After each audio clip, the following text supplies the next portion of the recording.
I'd like to call to order this meeting of the Upper Providence Board of Supervisors for Monday, June 21st. And if everyone would stand and say the Pledge of Allegiance with me. I pledge allegiance to the flag of the United States of America and to the republic for which it stands, one nation, under God, indivisible, with liberty and justice for all.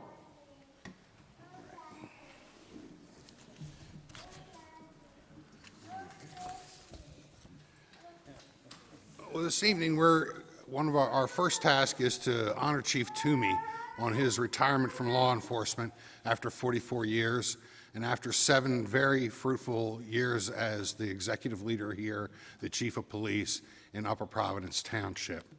And one of the things I wanted to say is, when you make a leadership change and an organization begins to excel and their performance improves dramatically, everyone assumes, well, that's the leader. Well, that's part of it, and certainly that was a big part of it. But another part of it is we didn't have a change in personnel. It was largely the same police officers serving in the department today as were serving before Chief Toomey. So that means that the professionalism, the dedication to the craft, and dedication to be police officers in this township has always been there. And I appreciate Chief Toomey shining it up, as he knows about shining things up, and making us look so good. And we are so proud of our police department. I want to read a letter that we recently received, and I could read lots of letters that I have seen over the last few months about the work of our police department, but this is very recent. If you remember, back on June 10th, down in Lower Providence, we had a very serious situation with someone brandishing a firearm to a code enforcement officer and then causing explosions and burning down half of a townhouse multifamily unit, and fire companies and police departments and the SWAT team responded from municipalities all around. And this is a letter to Chief Freeman from the Chief of Police, Michael Jackson, in Lower Providence. Dear Chief Freeman, I want to take this opportunity to express my appreciation to you and your officers. Sergeant Robert Solario, Sergeant Eric Sauermelch, Officer Michael Sheehan, for their assistance in the initial response, prolonged fire scene, and lengthy investigation involving Tom Rozzi, who was a suspect in the Carden Place explosions and standoff with the first responders on June 10th, 2021. Without the assistance of your officers, the incident would not have been as successful. Please extend my appreciation to everyone involved for their assistance and their bravery in this incident.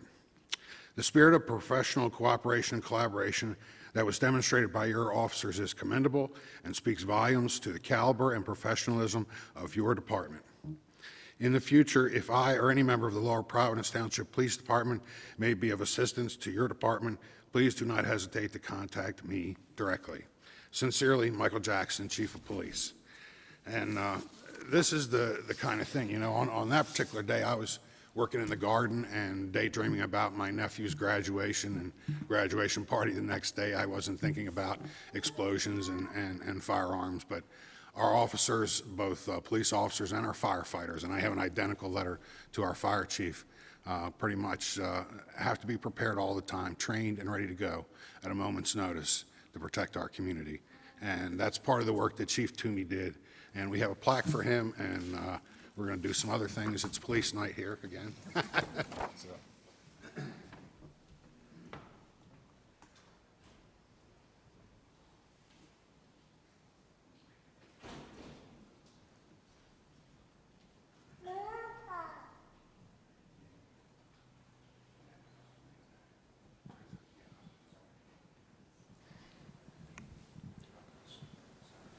Chief, our plaque says, it has the stars and stripes in the background. It's a heavy, I had this out of the box and Tim was yelling at me for getting my fingerprints all over it, but it has the stars and stripes in the background. It has the logo of the Upper Providence Police Department, and it says, congratulations on your retirement, Chief Mark A. Toomey. With great honor and recognition for your loyal and dedicated service to the citizens of Upper Providence Township, we, the Board of Supervisors, present this to you as a symbol of our deepest gratitude. Best wishes for all your future endeavors. Bill, Lori, Helene, John, and Al. June 21st, 2021. Happy retirement. At the bottom, it says, "Congratulations on 44 years of police service." Thank you, Chief.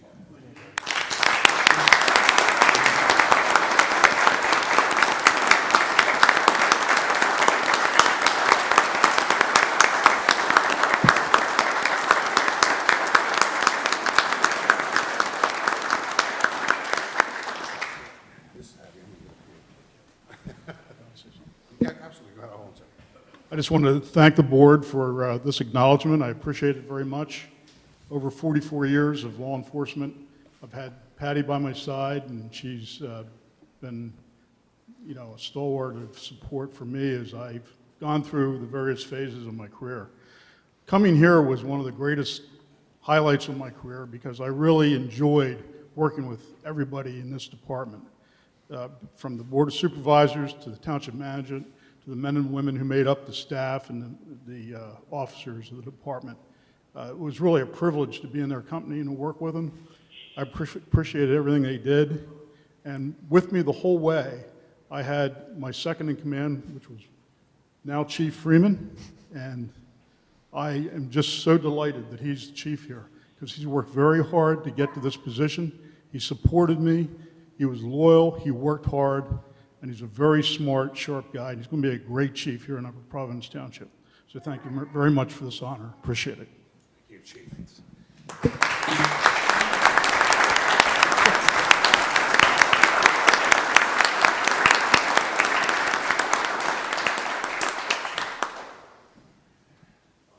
I got to go pick up some more stuff. Hang on. This is the cheat sheet that I gave.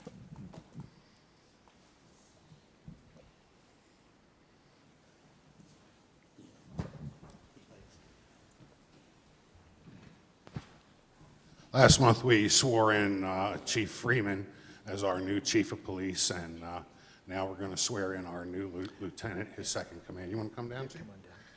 Just want to read his bio first. Okay. Ryan Sheehan and his wife, please. Would you come forward?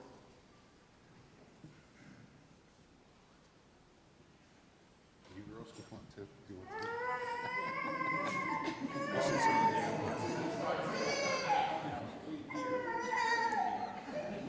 Forget you.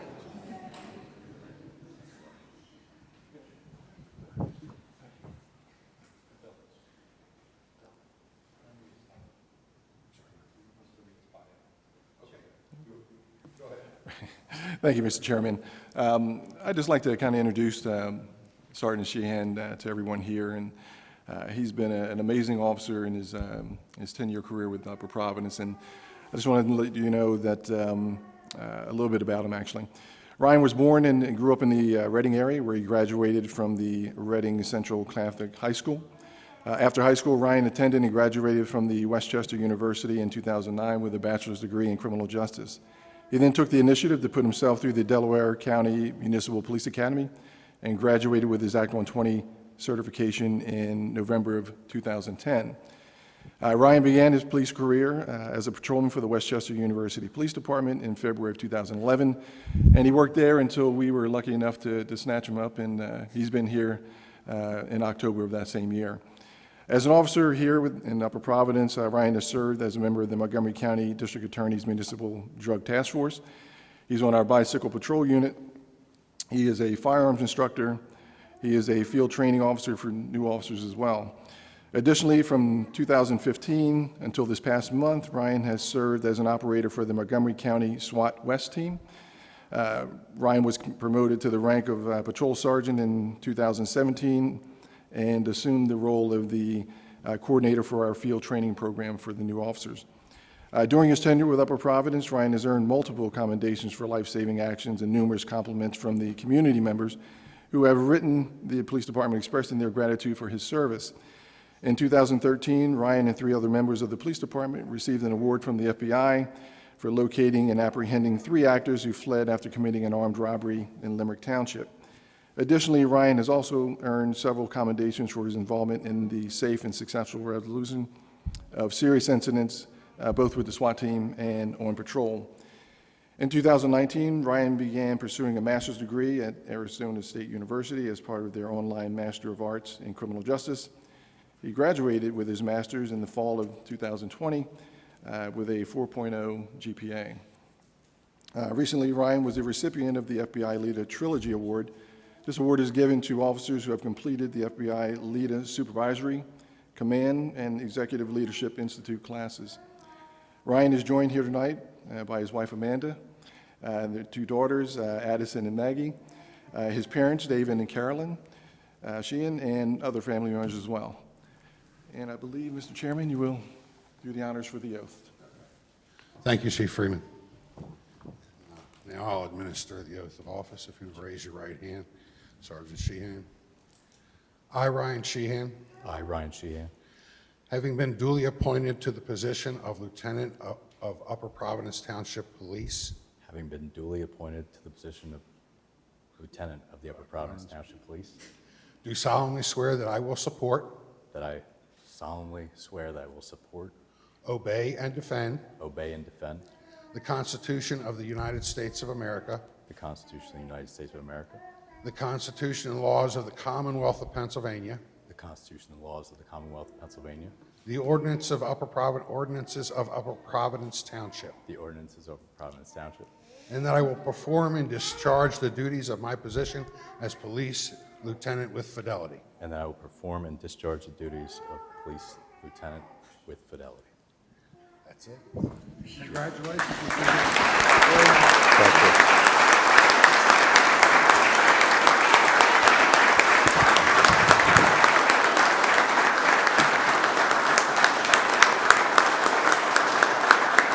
Good luck. We need to pin a new badge on. Oh, perfect. There we go. Got it?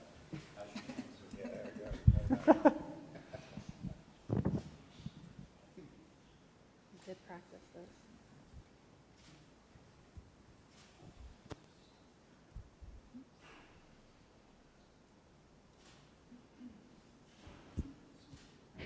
Perfect. There we go. Thank you. Thank you.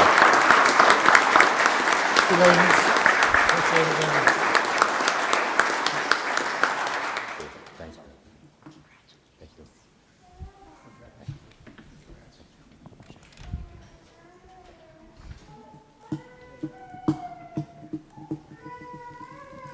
Appreciate it. Thank you.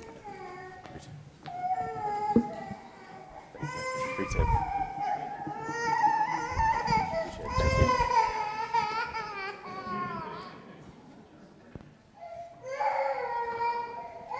Forward.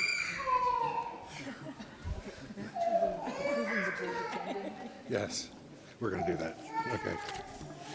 All right. All right. I got a little out of order. I assume everybody's had a chance to look at our agenda for this evening. I'll entertain a motion to accept the board's agenda. I'll make a motion to approve tonight's agenda.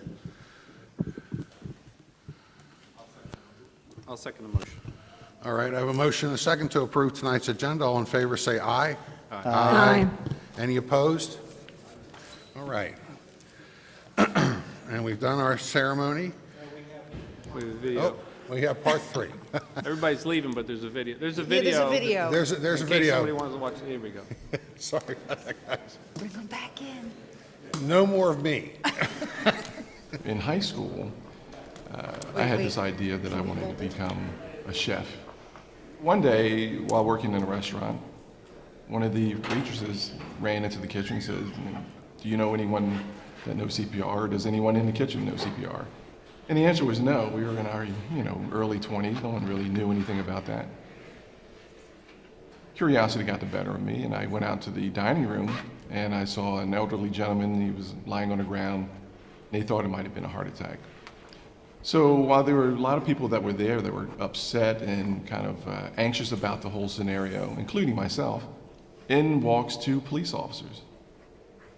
The visual impact they had coming through the door, they looked so professional.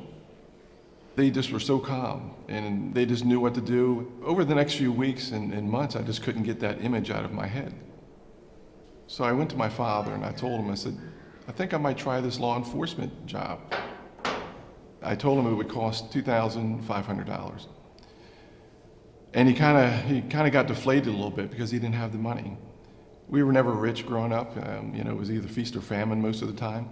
But that was okay. I figured, well, I'm just going to have to work a little hard here and save that money myself and do what I need to do. But this is something that just wasn't going away. He called me about a week later, and he said, stop by the house. So I stopped by the house, and he hands me an envelope, and it was $2,500. Parents really never know what act of kindness or sacrifice they make that's really going to impact their lives of their children forever.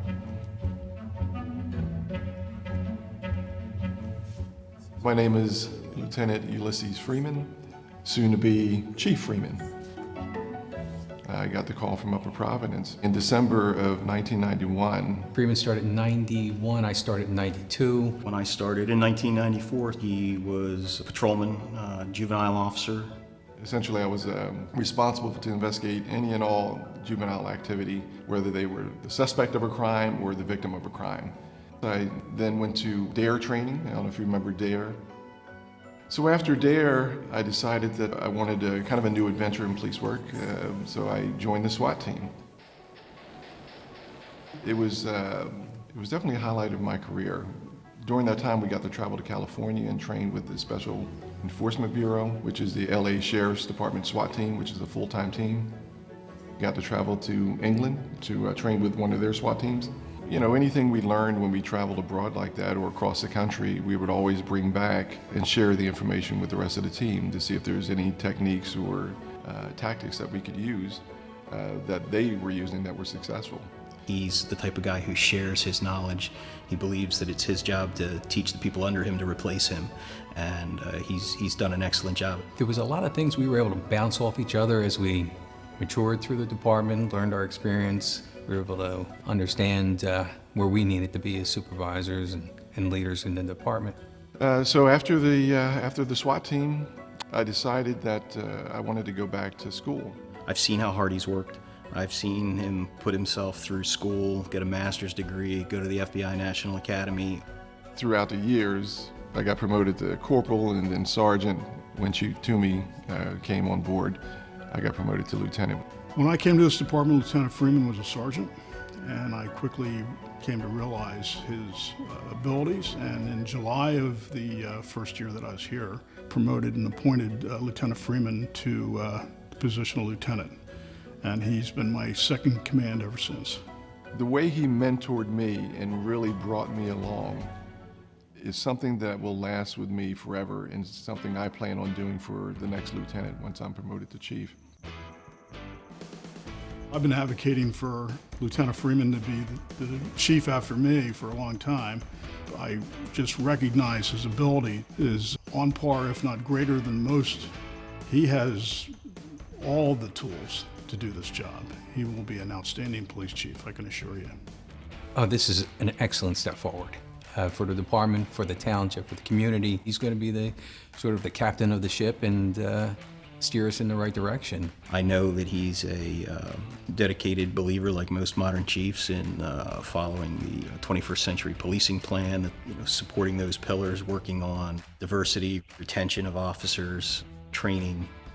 Part of it is going to be continuing what we're doing now. I think that Chief Toomey has really set a great tone for our department, a great direction. We have body cameras already, and the body cameras have been a big conversation, especially in the last year and a half.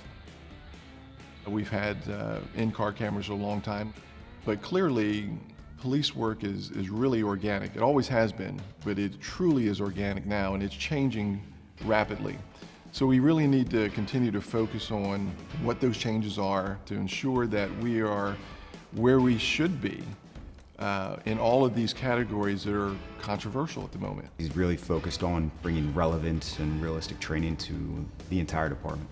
You hear about de-escalation. You hear a lot of talk about that today. De-escalation. What we've seen, at least over the last year and a half, through the media, that a lot of those contacts end violently, where the suspect is severely injured or killed. And I think that you're going to see more and more training in those areas as law enforcement moves forward. the tools and technology that really allows us to use a less lethal option, to allow our officers to really have a plethora of options for when they're dealing with certain situations, to ensure as best we can that the outcome is really going to be a good one for everybody involved. One of the programs that I'm considering is a citizen advisory board, where we would go out into the community and we would ask people to join our board. The idea is to discuss the police department, discuss any problems or issues or things that they would like to see implemented, to really open the dialogue and continue this great relationship that I think that our police department already has. I want other agencies to look at Upper Providence and say, that's the standard I want for my police department.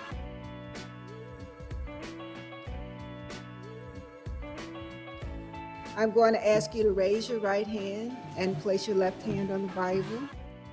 Parents really never know what act of kindness or sacrifice they make that's really going to impact their lives of their children forever. Repeat after me. I, Ulysses Mark Freeman, I, Ulysses Mark Freeman. That $2,500 set me on a path of now 30 years later and on the verge of becoming the next chief of police of Upper Providence Township. That I will support, obey, and defend. And I told my father that story this year, and when I told him that I was going to be the next chief of Upper Providence, he was suffering from pneumonia, and he turned to me in tears, started coming down his eyes, started crying. He was really happy. and that I will discharge And that I would discharge the duties of my office the duties of my office.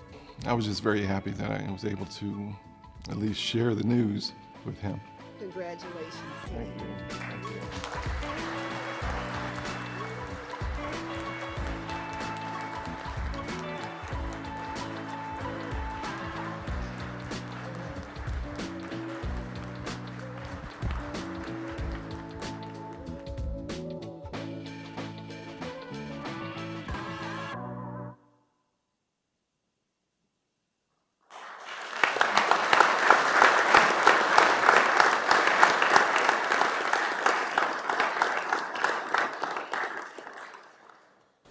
Thank you, Chief Freeman.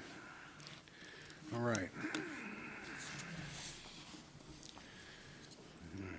Let's see if I'm back in order here again. Thank you, everyone. Be safe out there. Congratulations. Yeah. All right, now we've come to, to the public comment portion of our meeting. And if you would like to come forward and make comment, please come up to the podium in the front, state your name and your street address, and then please try to keep your comments to 3 minutes or so.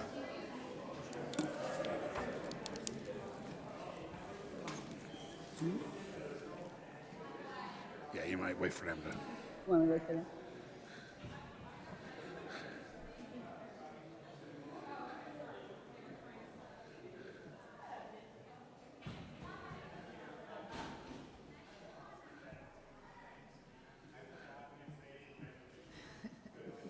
Yeah, once the doors close, we should be all right. All right, go ahead. Hi, my name is Debbie Hayner. I live at 823 Hollow Road. I'm here to speak about a noise problem I have with a company called Graphic Packaging, and they're on Longford Road, which is not close to me, but their fans on the top of their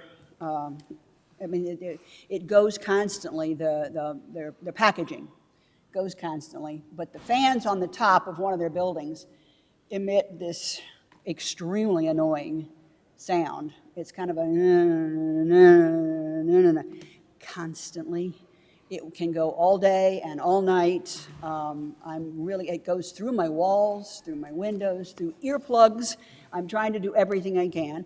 I spoke with someone here who said I should come and speak with you folks, bring it up to you, and also suggested that I contact Representative Melissa Schusterman's office because Schuylkill Township is also having a problem with this company and met with them last fall.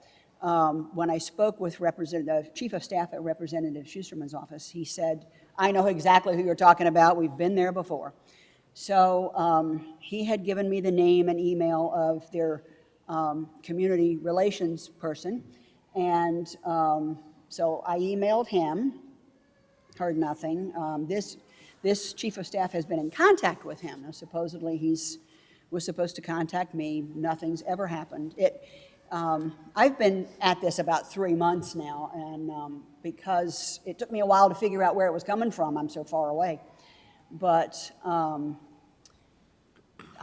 nothing happened, so I went to Graphics Packaging, and you can't contact anybody there. There's a phone number, but you have to have somebody's name, and then when I put in this person's name, nothing comes up. So you can't contact them, can't email them, and I happened to be standing there when the plant manager came in, and I said, oh, I got the right person, you know. And he was very nice, and he said, I don't know if we can do anything, but this gentleman, his name is Brandon Tully, is the community relations person. He said he'll contact you. I'll make sure he contacts you. So that's been over 2 weeks now, and I have not heard a thing. I don't know what to do. I'm at my wit's end. I've been in my house 20 years, and they've been there longer than that, but I just now started hearing this. So I don't know if something changed. I don't know what to do. I'm at my wit's end. I don't really have the money to move. I don't want to. I love my house. I love Upper Providence Township.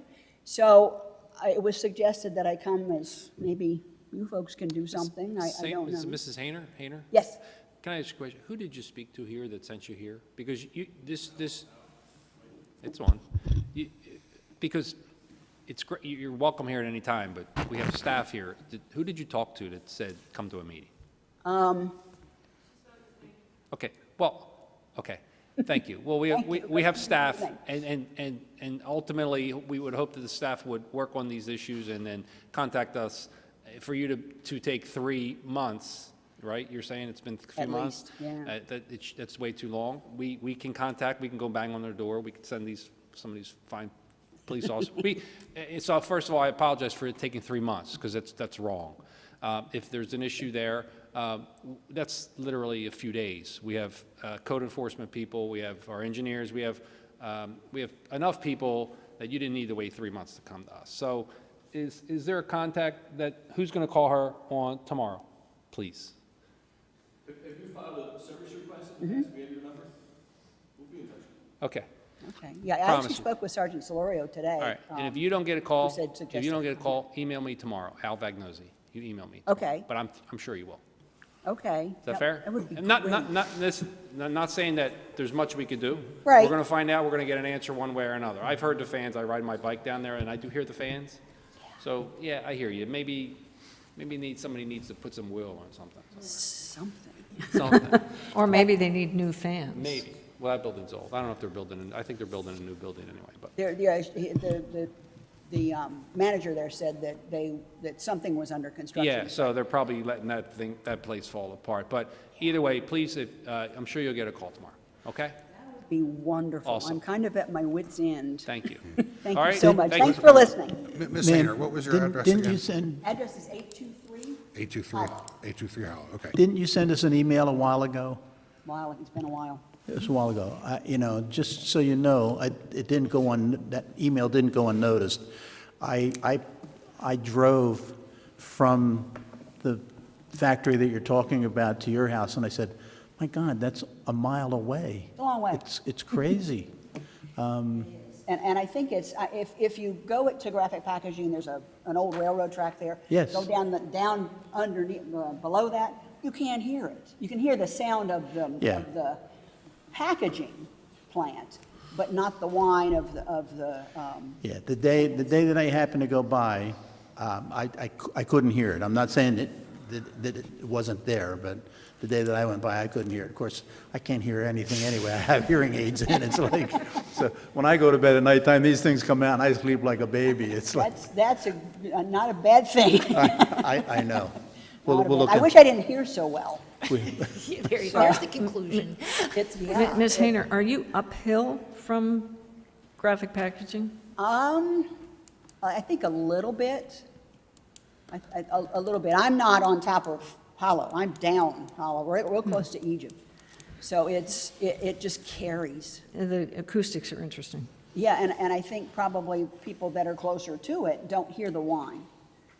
And supposedly, because I'm a bird watcher, and they say, oh, can you hear this sound of this bird? Yes, no problem. They say, well, as you get older, you can't hear things like that. And I'm almost 70, and I still hear it.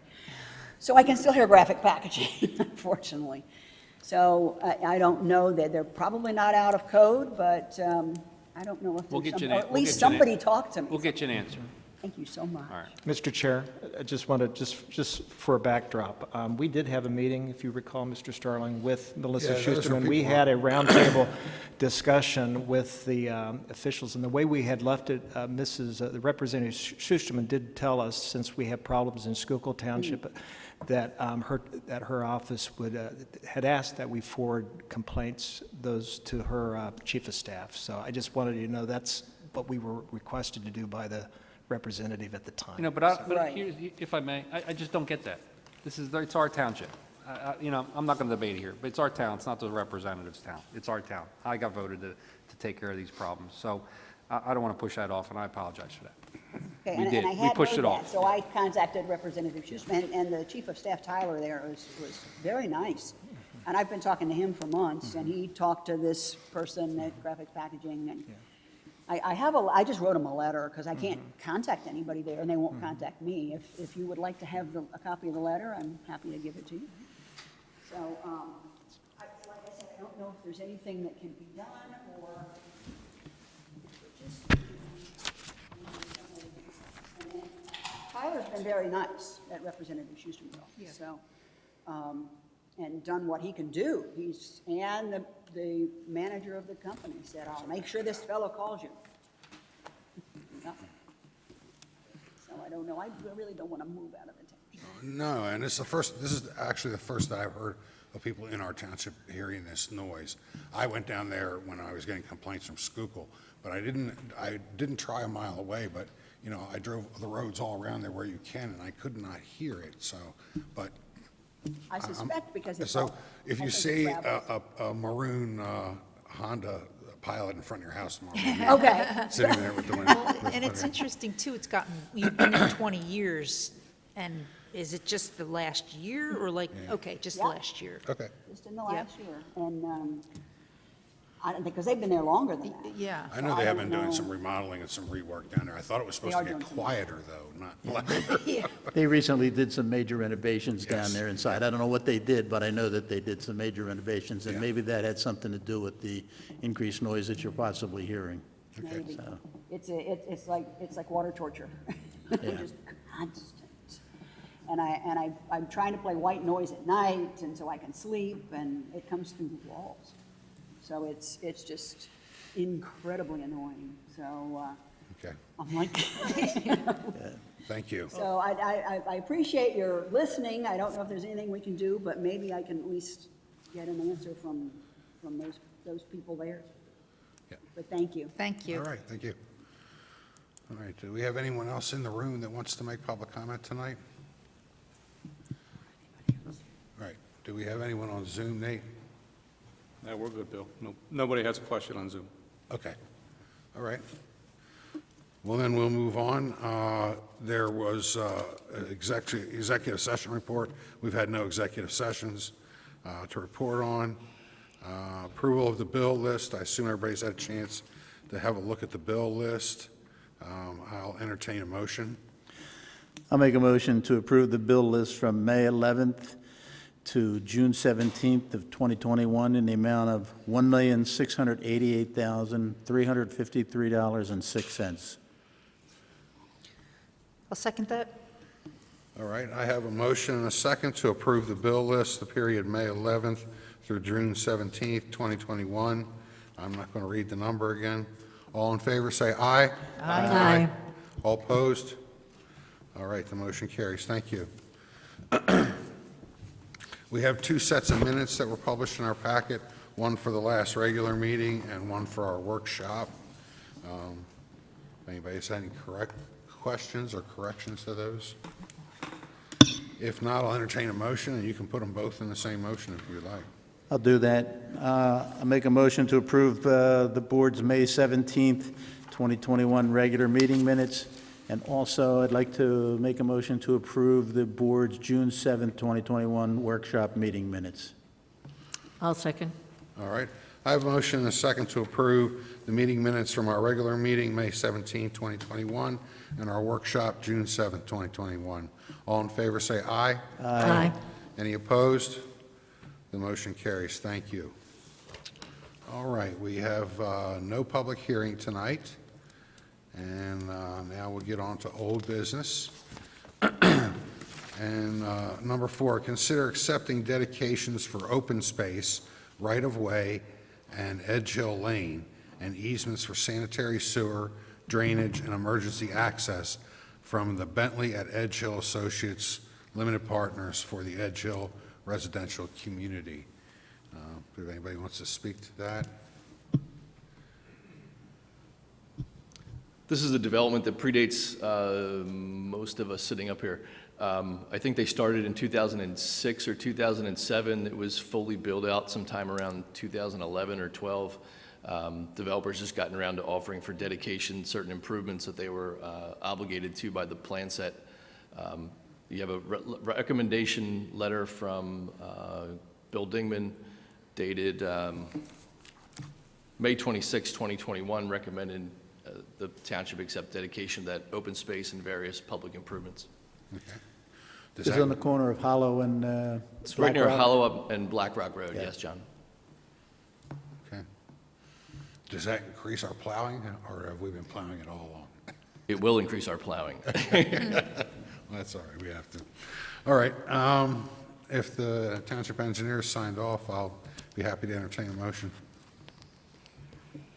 I'll make a motion to accept dedication of sanitary sewers, right-of-way, open space, and the emergency access in the Edge Hill development per the township engineer's letter dated May 26, 2021. I'll second that. All right, I have a motion and a second to accept dedication of sanitary sewers, right-of-way, open space, and emergency access in the Edge Hill development per the township's township engineer's letter dated May 26, 2021. All in favor, say aye. Aye. Any opposed? The motion carries. Thank you. Okay, on to new business. Consider adopting Resolution 2021-31, granting final land development approval for Phase 2C of the Ridgewood development on Linfield Trap Road. This is pretty much just administrative. They satisfied all the conditions from preliminary, and so this is more just an I dotting, T crossing thing, because they've already done everything that was required of them, and they did agree to pay an additional $94,000 on a per lot basis toward the intersection improvements at Linfield Trap. Great. All right. And plus 4,000 for Park and Rec. And that, yep. And are they all paid up with their sewer? Because the first phase, there was some, There was a lump sum catch-up at one point. right. Yep, I think they are caught up, though, right? Are we? Do you know, Brian? That's I for don't the- know, but I know our internal process will ensure that that happens before the first building permit for Phase 2C is issued. that's for the EDUs? Correct. Because they're paying us an EDU fee for every home that was settled, For each correct? dwelling unit, yep. All right, and it was a lot of money. It is a whole lot of money. Yeah, okay, so before this starts, we should be paid up for everything that's owed? to They'll buy us? lump sum, they'll buy all EDUs, if they Okay. haven't already, if they'll buy all the EDUs for this phase, one lump sum upfront. All right, can you just make sure by next meeting that we know, please? I'll let you know. Okay, thank you. All right. I'll make a motion, consider adopting Resolution 2021-31, granting final land development approval of Phase 2C of Ridgewood Development on Linfield Trap Road. I'll second that. All right, I have a motion and a second to adopt Resolution 2021-31, granting final land development approval for Phase 2C of the Ridgewood development on Linfield Trap Road. All those in favor say aye. Aye. Any opposed? That carries. Thank you. All right. Item number 6, consider adopting Resolution 2021-32, amending the 2021 capital budget to fund the schematic design phase and appoint the design team for the library project. And I'll let Lori and Al speak to that. They've been our representatives on that working group. Mr. Chairman, just before Al speaks, you all should have received a video of our interviews with Gensler, and I also asked for a better detailed explanation of what's involved in the schematic design phase, hoping everybody got that. So. Okay, so for the past few years, a couple years, we've, based off of surveys that we placed out in the community, there was a significant interest in a library, or what we call a cybrarium, in the township. And we put together a committee to explore this, a subcommittee in addition to all the board members to explore this. And over the past couple of months, we have worked with, we discussed where to consider placing it. We've discussed how to design the building, what should be included in it, because basically we're looking at, unfortunately people think we're looking at a library, but we're looking at more than just a library. We're looking at a technology center. It's more like a STEAM or a STEM center that would provide a significant amount of technology in this facility. So although we haven't committed to doing this, we are still looking at next step, and the next step is to have an architect provide us with a schematic, let me make it this right, schematic design of what a building like this would look like. And based off of that information, we would see about what type of fundraising we can do with the public, with a professional firm that we've already engaged, correct, Mr. Tieberman? Yes. The full board already voted to engage a fundraising firm based out of Philadelphia, correct? And Yes. what's their name? I'm sorry. Schultz and Williams. Schultz and Williams. So we can't, it's difficult for us to go to our partners in the community, businesses, residents, and benefactor, and other folks that would be benefactors for the facility to contribute to the facility without a schematic design. We can't simply put a design for this facility on with using crayons on a piece of paper. It just doesn't work. So what we're approving here tonight is authorizing a resolution to move to basically the first phase, which is the schematic design of a facility that we will work with an architect over the period of the next 3 to 4 months. That's about right? 3 to 4 months, and they will come up with what this facility would look like. So that's where we are. We're just trying to get something on paper so that we can envision and help others envision what it is that we want to do. Make no mistake, this is not a basic library. Okay, so that's where we're at. Just to add into what Al was saying is that the colloquial term everybody's used to using is library. It's difficult to find a word that encompasses what modern libraries can do. They reinvent themselves all the time. They continue to be community centers, and it's a tremendous amenity to the community. My husband suggested the term community resource center. We're still struggling with what we would call it, assuming we go farther beyond a schematic drawing and finding out how much money we can raise from the public. I truly want to have a deep, solid groundswell of support from the people who will benefit from this amenity. And that's what we're going to be doing tonight, as Al said, approving the schematic drawing so that the fundraising company can then take something solid to people and say, this is what we're talking about. As Al said, you can't do a little sketch on a napkin and have people buy into it. So anyway, that's what we're doing tonight. Correct. Thank you. Ms. Higgins, she did a great job summarizing it.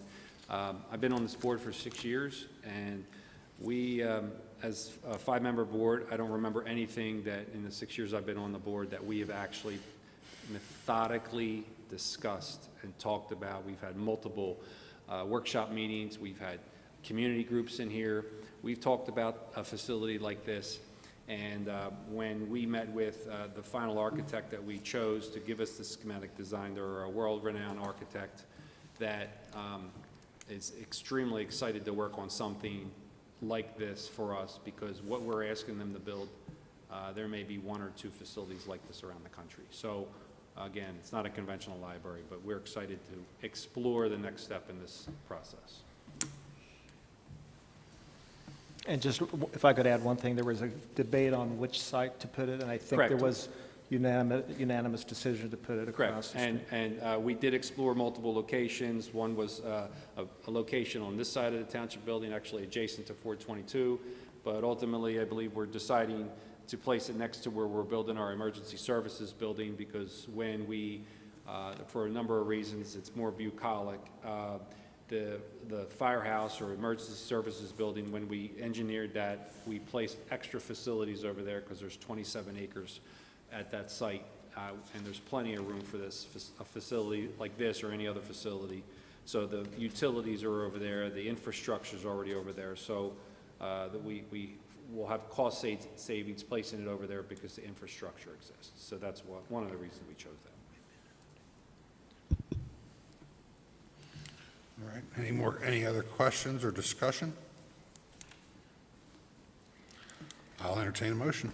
I'll make a motion to consider adoption of Resolution 2021-32, amending the 2021 capital budget to fund the schematic design phase and appoint the design team for the library project. I'll second that. Okay. I have a motion and a second to adopt Resolution 2021-32, amending the 2021 capital budget to fund the schematic design phase and appoint a design team for the library project.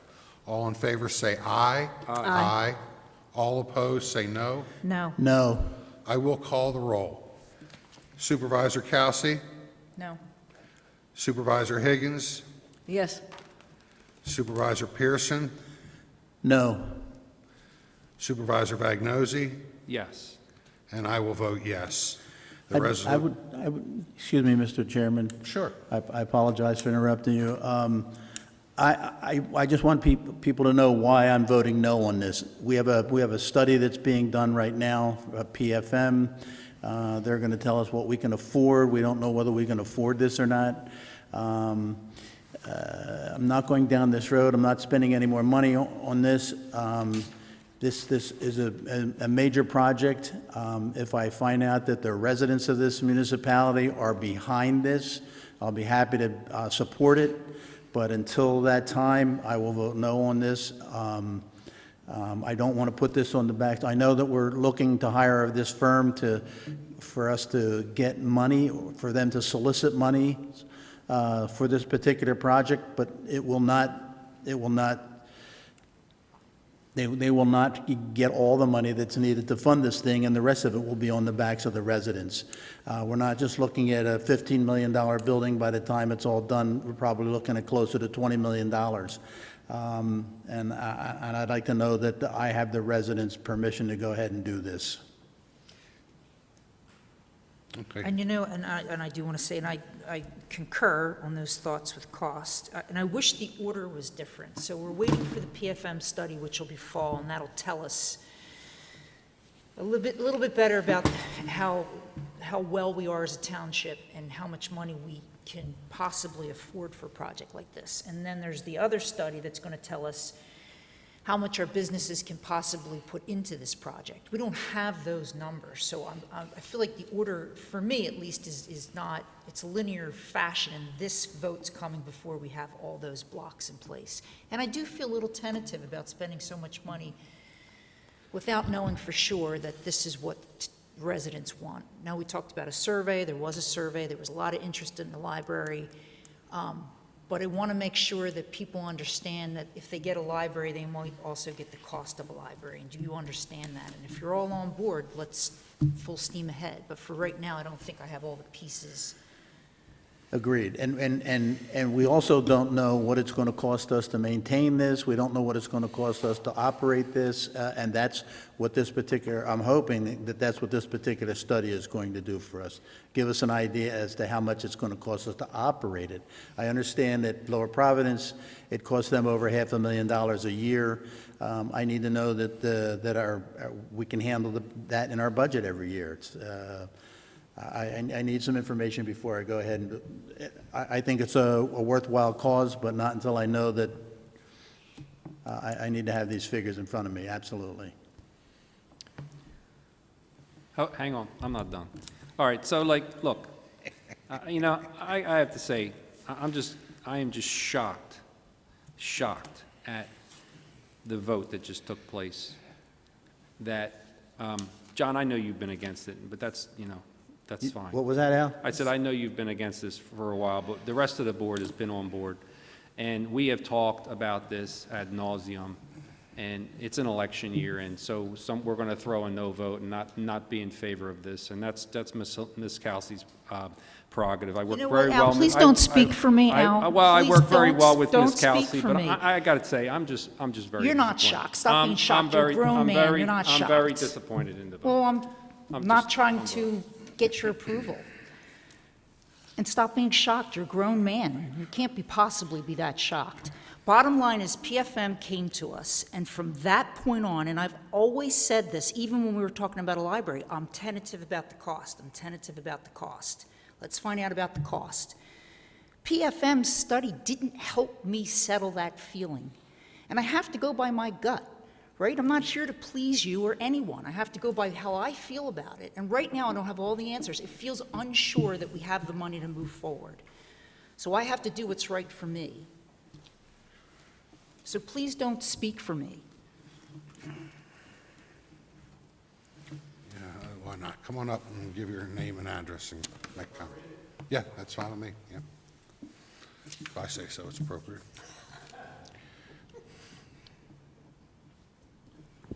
Joe Peters, 9 Dana Drive, Collegeville.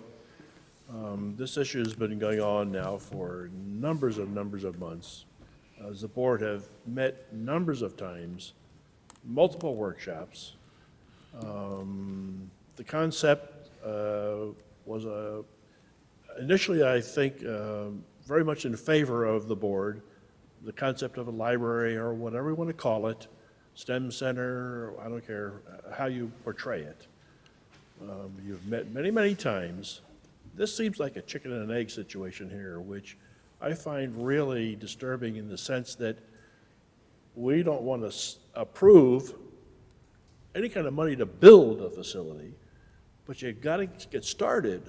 You've got to pursue the objective, the vision of what this potentially could mean to the community. And what you have to do is you have to start somewhere. And this is just a beginning of that process. We're not agreeing to build anything, where it's going to be. You know, you may have agreed on where you think it should be, or how big or small or whatever it is. You got to start somewhere. And this to me is just that beginning process to say we got to look at what it might be before you then can go to everybody in the community and say, do we really want it? We can go to benefactors, contributors, residents, and say, this is the deal, this is what we want, are you willing to fund it? And at that point, we can say no.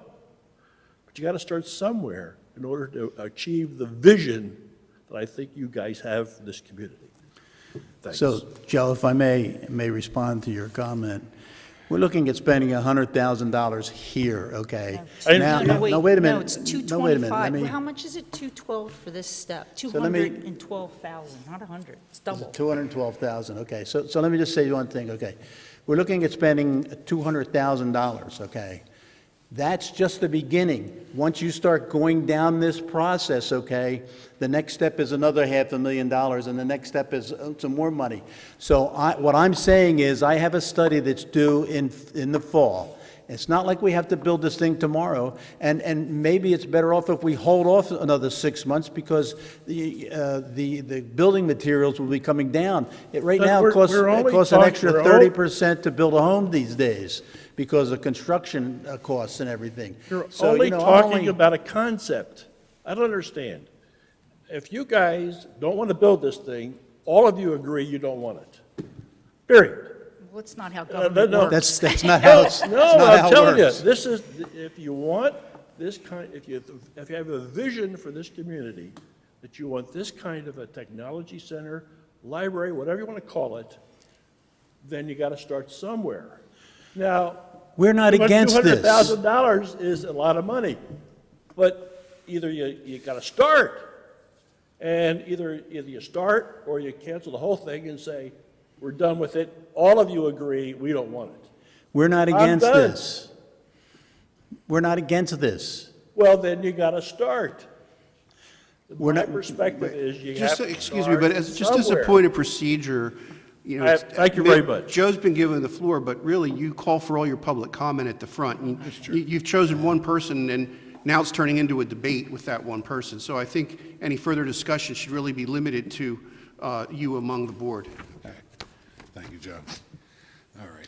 Since I did allow one member of the public to speak, does anyone else want to speak? That would be fair. Okay. I agree with you, Mr. Peters, and, you know, in defense of everyone here is working in good faith. I believe that. But we are coming down to the price tag, and the price tag is significant. And I think we want to be very careful in our next steps. But I'm with you. I think you have to start to figure out if you're going to, we need to at least finish the start, because that's what this is, finishing the start, in my opinion. You know, one other thought too is this initial step was supposed to be like 100,000, and then it comes in at more than double. That was another thing that made me, maybe it's chickening out a little bit on this next thing. I'm like, well, so now we're almost at $250,000. Like, where does this start? Well, by the end of this year, we will have in our financial study, we will have in the Schultz and Williams study on what the community says about this fundraising wise, and how much enthusiasm there is. And we will also have a drawing of, what I hope will be our future library. And then we will really have to start taking some hard votes. And I hope that we will be 4-1, 5-0 in those votes. But anyway, the motion did pass 3-1, and I'm going to move on to item 8. 3-2. 3-2, excuse me. 3-2. All right. Forgot how many of us there were. All right. Number 8, consider authorizing, Item 7, consider authorizing an addendum to the agreement with Integrated Fitness Partners. And IFP, they're the ones who run our fitness component at the community center out at Anderson Park. And if somebody would like to speak to that, that'd be great. Sue can back up any information I have, but if you recall, we entered in an agreement with IFP about 2 years ago, and this was an opportunity to see how it would work as far as us privately managing the operation. I think it's been a resounding success. We've been able to save around $100,000 in at least the monies that we've been able to document in terms of savings. If you look at the amount that they're looking at, that equates to about a 1.5 person employees per month, which we couldn't possibly manage or staff by ourselves. If we were to do this by ourselves, I wouldn't have a park and recreation director to focus on other non-fitness related programs. So, and I think we've seen a good track record of improving memberships, and with the rebranding, I think we've done they've certainly proved their worth as far as a partnership to continue this for another 2 years. The addendum that you have is pretty much a continuation of the agreement, but it's based on operating hours and with no more than 270 hours per month. And they are also including in that 12 additional program hours for any fitness-related programs at the center. Did I cover everything, Sue? Okay. So we're recommending a favorable review of this. The contract, I think, officially expires at, is it the end of July? End of this month. So we'd like to respectfully request that the contract be renewed. Are memberships continuing to climb at the, for the fitness center? I have a quick question while we're doing this. The contract that we had with them was for 1 year or 2 years? It was for 2 years. 2 years. And what are we giving them this time? This is another 2-year agreement. The only change on here is just to specify instead of operational hours, which tend to change, this is just total hours worked. So we don't have to just use them in the realm of the center itself. If we have rentals or if we have events or anything that we might need help with staffing, we can also use them for those. This just helps us, our department as a whole, a lot more than it currently does. Okay. I'm okay with this. You're happy with them, right? Very happy, yes. Memberships are continuing to go up? They're continuing to grow, and we're hitting demographics that we weren't hitting before. Good. So we're very happy over there. How many we're going in the memberships right do we currently direction. have? We have over, I believe it's over 600 right now. And that was, we actually might be crawling into the 700 range, but that is given COVID and everything, we have very odd numbers to go through from the last 4 years, so it's very hard to say it's gone up in this area and down in this area, but it's definitely improved, and we are seeing a lot of new population coming in and utilizing it, so. And that's 700, how much is the membership a month? It is $20 for residents and $30 for non, and then it's free if you're a resident who just want to use the basketball court and the rock climbing wall and the podcast room. Okay. Thank you. I think part of the rebranding, this became from a rec center to a community center, so it's public access. Absolutely. So having that free membership, we do have a lot of people that have taken part of that. Yep. Oh, so what demographics are you hitting now that you didn't before, and how did you get them? Well, we're actually hitting a lot of the teenage demographic, which we weren't getting a lot of in before. We have a young fitness staff, which helps, I believe, in just the marketing itself. We have a lot of young, fresh faces. They knew the new popular workout routines. And it's also just nice to have a friendly face when you walk in. We have new programs for that population, and the fitness staff are actually more of a recreational partner. So they're actually running some of our recreational programs with us. So we're creating them together, and then they're helping to run them. And some of them are athletes in our township, go to our high school. It's very nice to see the same faces running the same programs. Thank you. Thank you. All right, if there's no more question or discussion, I'll entertain a motion on item 7. I'll move to consider adoption of, to authorize an addendum to the township agreement with Integrated Fitness Partners for the operational management of the Upper Providence Community Center and the administration of all fitness-related programs. I'll second the motion. All right, I have a motion and a second to authorize an addendum to the township agreement with Integrated Fitness Partners for the operational management of the Upper Providence Community Center and the administration of all fitness-related programs. All in favor, say aye. Aye. Any opposed? The motion carries. Thank you. All right, item number 8, consider authorizing the submission of a Commonwealth Financing Authority Multimodal Transportation Fund grant, wow, to fund the design of intersection improvements at Route 113, 2nd Avenue, and Dry Billis Roads.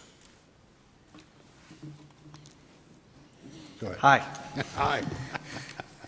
Okay, so the township has an excellent track record of pursuing available grants for infrastructure and stretching its dollars. So one of the things that my team had done was look at the available grants and look at the projects that have been on the priority list for the township.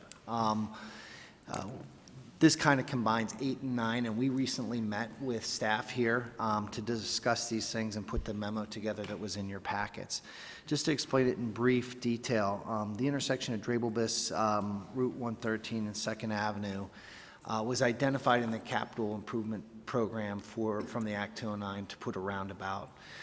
We had contacted PennDOT some time ago when there were some complaints about the intersection. As we all know, the bridge near the intersections in poor condition, although PennDOT says it's safe, and they have no funding to fix that. There's also been some land development proposed in this area, but also there's land development that goes through this area. There's an opportunity for the township to pursue this grant, this CFA grant. I'll shorten it to that, CFA grant. It's a similar grant that we pursued for Lewis and Vaughn in the past. It requires no township dollars to match it, so that's a good thing. We'd only be submitting the application for the preliminary engineering at this phase to look at the layout of the roundabout, see what properties it would impact, those types of things, so that we could move that project forward per the capital improvement program. In the priority projects that we did for the township back in 2019, we thought that we should do this start looking at grant funding opportunities a few years in advance of actually this project being able to come to fruition. So this is a good opportunity to do this. As you may know, and I think as you do know, through some of the, again, concerns from residents and township staff and the board itself, we have a plan into PennDOT right now for low-cost safety improvements that involve some signing, striping, more wayfinding signage around that intersection to try to give it some safety improvement, but that is not going to take care of the traffic flow problems as traffic builds up. PennDOT, we're waiting for them to approve that plan, and they are going to install all those improvements, as we understand it, at no cost to the township. We just gave them a plan that they wanted the footprint. And so now we're saying, okay, now let's take the next step, and I wanted to get your feedback as to whether you wanted to pursue this before we would put together the grant application in order to move this forward. Again, the cost of the grant application is something that the township would bear through through an engineering cost, but the cost to put do the design and all that stuff would be borne by the grant itself, if we're successful. I think I mentioned in a prior meeting, whenever you're dealing with CFA, the Commonwealth Financing Authority and DCED, that is a much more a political body. So us keeping in touch with our local representative and senators here to let them know about this intersection, and I think that we have alerted them. I know I've spoken with Bill about this in the past, as well as Tim Tieperman, and if we submit this grant application, we'll just need to make sure that they're on alert because of the competitiveness of this. But this is identified by the county, this is identified by DVRPC. There's a lot of people that support the roundabout at this location. And therefore, if you do get it in there, it'll help figure out what might happen around it, if anything happens at all. And by us getting the engineering down on paper, that can help. That's bump us correct. up You're setting PennDOT's a interest blueprint list, yeah. for not only this board, but for boards to come, that's gonna, Okay, happen. great. Does it help to get the grant that it impacts Chester County as well? It's right, there's so many Yeah, people I coming in from think Chester County to get I think backed we up. can get a letter from the Chester County, the bordering Chester County communities. Absolutely. Yeah, because they get piled up on 113. Absolutely, and I think would be somebody that we would get a letter from, as well as from the Chester County TMA, because it is a border location. And then, how much is it to do the grant, and then overall, how much is the whole project? And I know we talked about this before. So we need to put together more of a detailed proposal about this, but to probably put together the grant, which includes all the paperwork, all the coordination with, all the people that we have to get out, to do a conceptual drawing. And when I say conceptual, it's pretty conceptual. It's like taking what you see in the aerial and essentially plopping on that aerial what the design is. It's not a full-blown concept. It's probably in the neighborhood of about $8,000 or so to do all the engineering legwork and the coordination to, make the calls, say, write the letters, do the cost estimates, all that stuff to get to that. How much money did you say? It's around $8,000. 8,000? Yeah. That's worth it. Yeah. And then the overall project, putting the circle in, it was a couple million, wasn't it, to Oh, yeah, I think, 3 million? I think it was in the neighborhood of 3 million, 3.2 million. We want PennDOT to spend some of that money. Yeah, exactly. And we would actually, when we engineer this, we would draw that back to include replacement of that bridge. That's going to be the important part. Oh, back because to the that- bridge, yeah. Yeah, on the 113 approach. It's going to be close enough to the intersection, and the way would have to deflect that into a roundabout, it would take care of itself in the So it design. would be the circle and then the bridge. Yeah. So Casey, it's $8,000 for the engineering? No, so it's $8,000 to do the preparation of all the grant materials and write all the materials up and do a conceptual plan to submit for the application. And the grant is worth how much? The grant, well, it's going to be the engineering. I'm going to say the grant's going to probably be for somewhere around $350,000 or so. Okay, and do you think that would cover the cost of the engineering for the whole project then? So that'll be for the preliminary engineering of the project. Okay. And then when the preliminary engineering gets done and you know where you have to obtain right-of-way from, you have to get all the details of PennDOT to then review, like does the road need to be raised? Is the, is there anything with the adjacent waterway and the bridge need to be altered? You find that out through those phases. The utility companies, then it'll go to final engineering. The fact that then we got a grant in the first phase helps us out then with the engineering for the next phases. And what's the timeline on that? On what? Getting the grant in and hearing? So the grant application has to be submitted for this round by July 31st, so we're dealing with about 5 weeks of time. We feel as though we can get that all done, so that's why it's before you tonight to say, are you warm to this idea or not? Because we have a lot of buttons to push before it's submitted. It should be then sometime in the fall, we should know about the award of the grant, like November, if they're on their time frame. That was messed up with COVID. They were about 3 to 6 months behind on grant, but that's the time frame. Yeah, so July 31st. I guess, would we get notification when you put it in so we can reach out to our representatives? Yes. Okay, awesome. Yeah, as soon as we move forward and we're going to ask them for letters of support, we'll make sure that, Tim copies the board on those letters, so all of that information is out on the street, and then you can point to those letters. And I would actually strongly recommend that the board write its own letter to both the state representative and the senator saying, hey, listen, we've made this submission, the township has, now as the board members, we'd like your support of this. Before you take action on this, I just wanted to talk about number 9 real quick and kind of combine it. Yeah, go ahead. At the same time, we talked to the township about the Arcola Road crossing at 29, a pedestrian crossing at that location to connect the trail. This came up when we were doing the active transportation plan. If you remember, that was one of the locations we focused on. There is a grant called the ARLI grant. That's the acronym for it, the Automated Red Light Enforcement Grant Program. That grant program really has no maximums or minimums for the amount of money you get. It's administered by PennDOT. There's no matching funds required. However, most projects that I see successfully awarded in that grant program do have a match by the township. It's not an identified match, but the township may say, hey, we'll pay for the engineering part of this. We might pay, or we'll throw in $30,000 to this project. It usually gets PennDOT's attention. This is a long way for me to tell you that this grant is due by July 1st. There's no way we're going to do it this round. However, we've identified this project through that mechanism of the active transportation plan, through the discussion with the township and the residents' feedback, that they'd like to see that happen. And PennDOT has embraced the idea of getting that crossing in. So what we're going to do is we're going to look out for other grant programs as they come up, which might not be ARLI, and it could be ARLI the next time it opens up. But my recommendation, and I think staff's recommendation, is to put this on the shelf.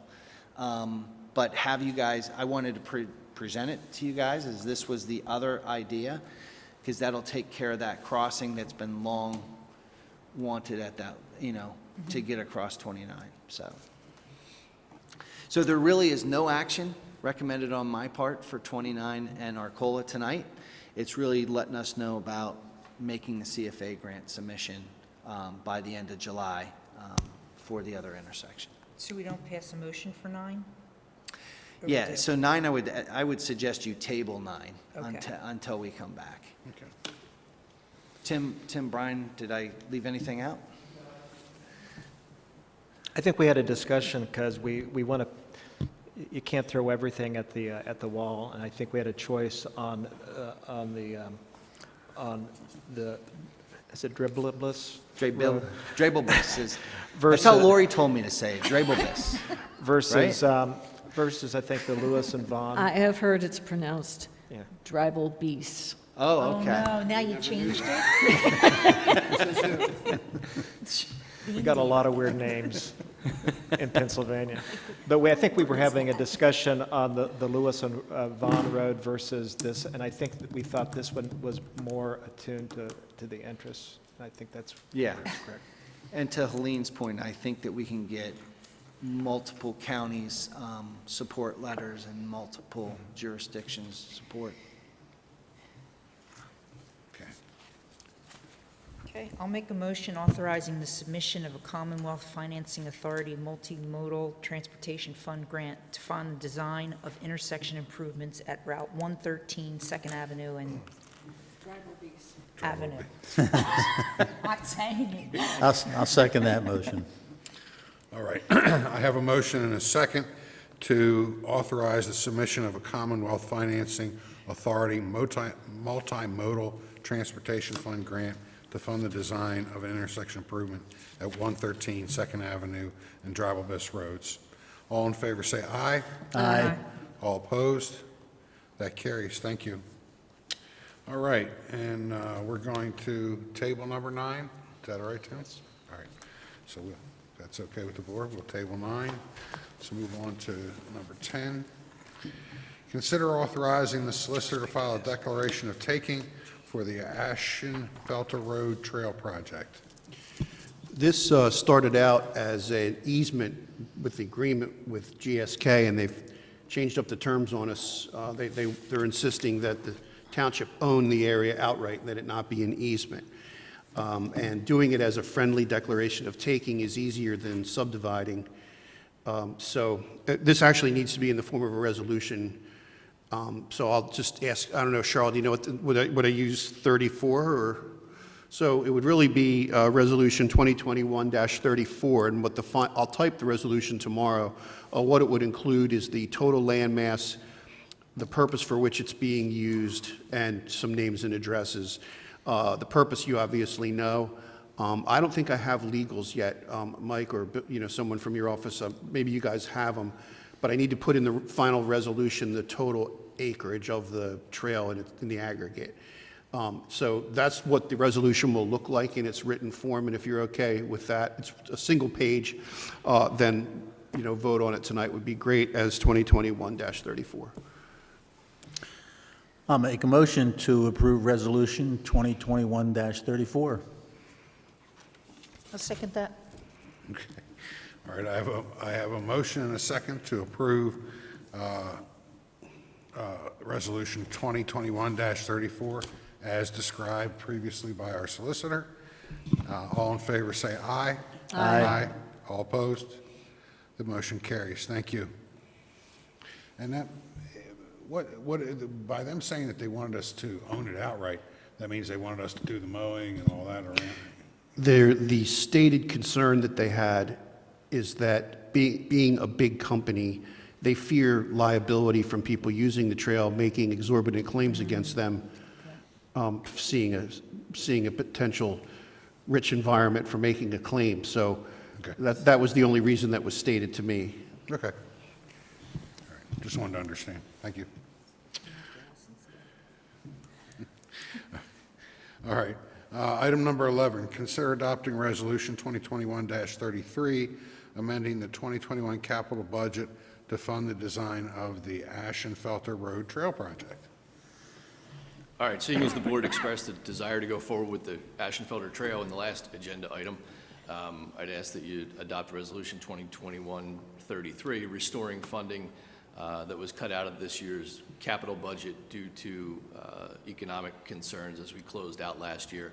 But at this point, seeing those fourth quarter revenues having come in strong, stronger than we expected, we're comfortable recommending going forward with the project and ask the board to adopt the resolution restoring funding in the amount of $150,000 for design, acquisition, legal fees, et cetera. Okay. Any questions or discussion? All right, I'll entertain a motion then. I make a motion to adopt Resolution 2021-33, amending the 2021 capital budget to fund the design of the Ashenfelter Road Trail Project. All right, I have a motion and a second to adopt Resolution 2021-33, amending the 2021 capital budget to fund the design of the Ashenfelter Road Trail Project. All in favor say aye. Aye. Any opposed? That carries. Thank you. Okay. And number 12, finalize the road tour date. We're getting the band together, Tim, going back on the road? What? Yeah, we haven't done this for about 3 years, and because of COVID, we didn't do it last year. And I'm trying to save Cheryl an email to all you guys, see if we can nail a date down tonight. I was thinking we were trying to do something, we didn't want to interfere with vacation times in August, and maybe do something and not do it over the Labor Day. So we were looking at September 1st. Okay. That's a Wednesday in the afternoon. Anybody opposed? Plus to John's RVing somewhere. September 1st? I'm good. Yeah, that works. We're thinking about budget a good 3 hours to do that. So. I can get the school bus if you guys want to go out in the school bus. What's it? Does it have brakes, John? Yeah, this year it does. Every year, we do a comprehensive road tour on possible projects that'll be in our capital budget. It allows, well, you can follow us. I don't know if we have room on the bus, though. You're going to drive us through all those? Yeah. Oh. We're staying within the boundaries. This is where you load us up in a truck and you drive us through all those dangerous intersections and scare. And I won't be driving, so.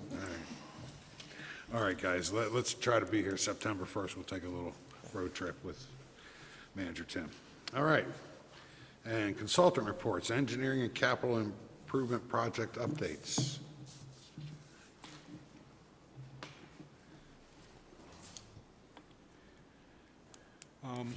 The Tindy Run Sanitary Sewer Project, we are still in the process of obtaining approval from PICO and the County Conservation District. So we anticipate getting that soon, and it looks like probably got the bid late July. Okay. If that works out, we'll be able to probably go to construction in late fall. Okay.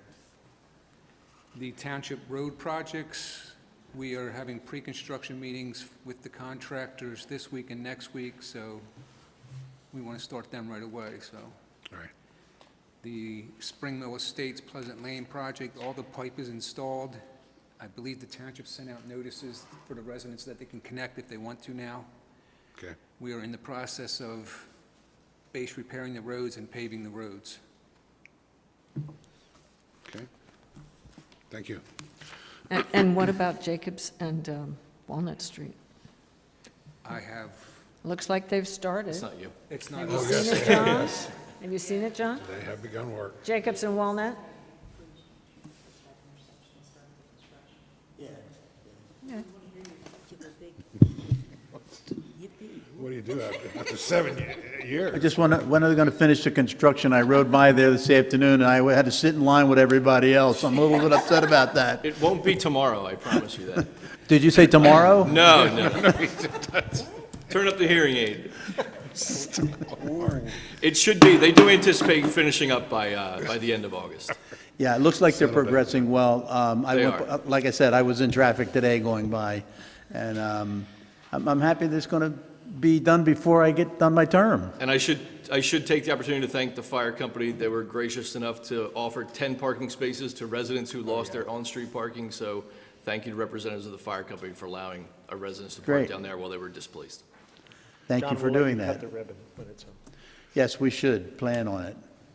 And also, which trail did we just recently finish, or the one should also be finished? Rivercrest and the Lock 60 Trail. Thank you. It'd be nice to do one for that also. Thank you. If you guys would schedule that, appreciate it. They're not quite done. They were still working on it this The morning. Rivercrest one, we're still working on. Yeah. They are. I think they're scheduled to do fencing Thursday and Friday of this week, and then we'll probably have a punch list to finish up over the next 2 weeks or so. Cool. All right, traffic engineering updates? Yeah, and one update that I wanted to share with the board. One of the things that we do at the monthly staff consultants meeting is we have a traffic task force of elements where people have brought things forward. And in this case, Supervisor Higgins had brought forward to us the concerns on Rittenhouse Road and the switchback S curves between Hess Road and South Lewis Road. Through the help of Sergeant Solario, he gathered data with speeds. He took speed data in the middle of the curves as well as at both ends approaching the two curves.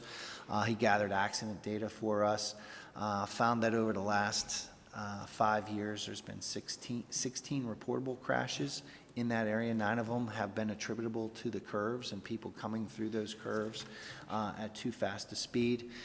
So we've gone out there and also done what's called a ball bank indicator test to measure how fast the cars should be going around those curves because they're not super elevated, to post warning speeds. So we found that posting those with 15-mile-an-hour safety speeds, as well as adding more signage to the area with the chevrons around the curves. So as you're coming to them, you see that signage and advance warning with some pavement markings, et cetera.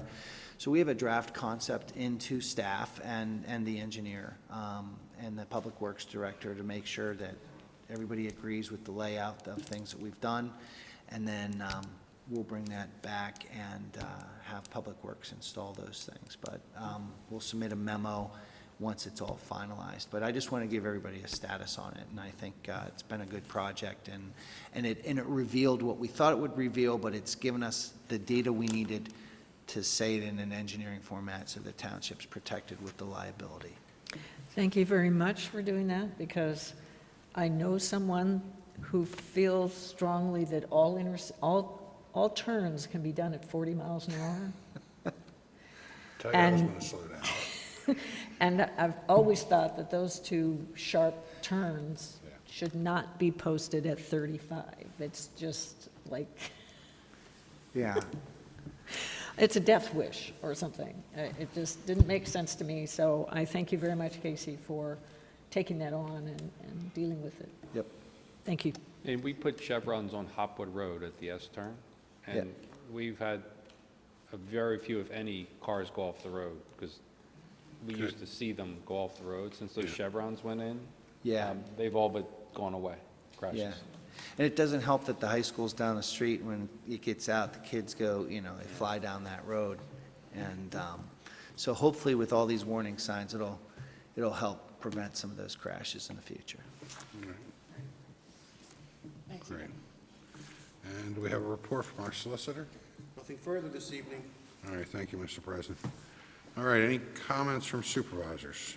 Yes, I'd like to give my book list, and I'm sorry it's so long this time, but I think I forgot a few books last time. So, are you ready, Cheryl? The one I just finished is A Mind Spread Out on the Ground by Alicia Elliott. I found it very interesting. It's about depression, and the reason she came up with that title is that she is a Mohawk. The author is a Mohawk, and the word in Mohawk for depression translates as a mind spread out on the ground. Another one is Race in America 101 by Alicia Simmons. Pride of Family by Carol Ione. Black Man in a White Coat by Damon Tweedy. Justice Ruth Bader Ginsburg by David Hudson. Trailblazer by Dorothy Butler. While Justice Sleeps by Stacey Abrams. and How the South Won the Civil War by Heather Cox Richardson. And if anybody wants to know how I read all these books, it's that I listen to them while I'm cleaning out stalls, etc. So I listen to them. I don't. As much as I love paper books and being able to read them, I wouldn't get any of them read. So I listen to them. And there's a lot of apps out there to be able to listen. And the one I like the best is Chirp, because, to tell you the truth, most of these books I would never have picked up to read or even found them. But Chirp sends me a daily email on their deals of the day, and they've all been fascinating and just really interesting, and I'm just very thankful that I have that app to find all these very interesting books. Thank you. Any other comments from the supervisors? Yeah, I have a quick comment.